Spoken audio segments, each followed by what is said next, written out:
Do you ever find yourself hiding in the bathroom at social events to avoid the chaos? Do you prefer quiet alone time rather than going out and seeing your friends? Are you constantly going out of your way to avoid social interactions?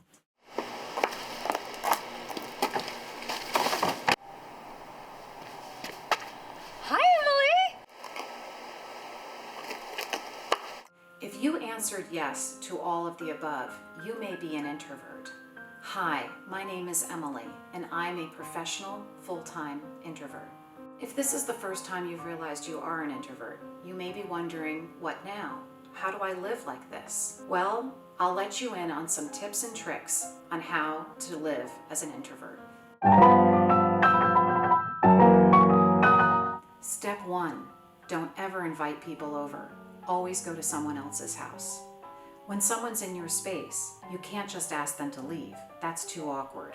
And if you're an introvert, it's likely that you're not very assertive anyway. Instead, when you're at someone else's place, you can make up an excuse to leave and get the hell out of there. You'll never have a legitimate reason to leave besides, I just don't want to be here. So be prepared with a line of excuses. Tried to call him, and then he wouldn't. I'm sorry, I have to go feed my cat. And then he said, I'm sorry, I think I left my oven on. Wednesday we have lunch, and then Tuesday we have dinner. I have to go check the TV guide. If you have nothing prepared, you can always look at your watch and say, oh no, look at the time, I have to get going.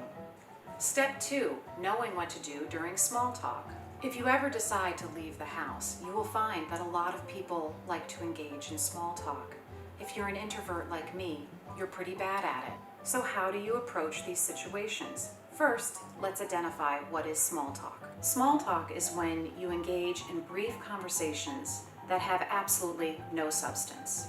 These conversations usually consist of short, idle questions and phrases, such as the weather, food, sports, celebrities, or the town that you both live in. For you, small talk might look something like this.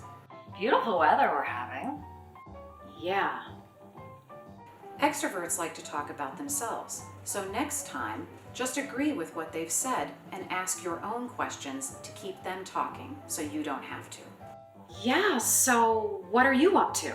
Jerry and I went for a ride on our bikes, and then we stopped at the Golden Pheasant for lunch.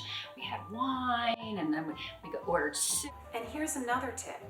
If they're talking about themselves for more than a minute, which they probably will, you can tune out and start daydreaming. It's a great way to pass the time. Step 3, and this one's important, learn how to entertain yourself. Try doing puzzles. Play solitaire. Stare at a wall, fantasizing about a situation you'll never be in. Or try something you've never done before, such as origami, trying a new recipe, and drawing. You'll learn pretty quickly that it's difficult to be an introvert in a world full of loquacious and boisterous people. However, you should have fun and embrace your introversion by yourself, of course. And remember, at the end of the day, people suck.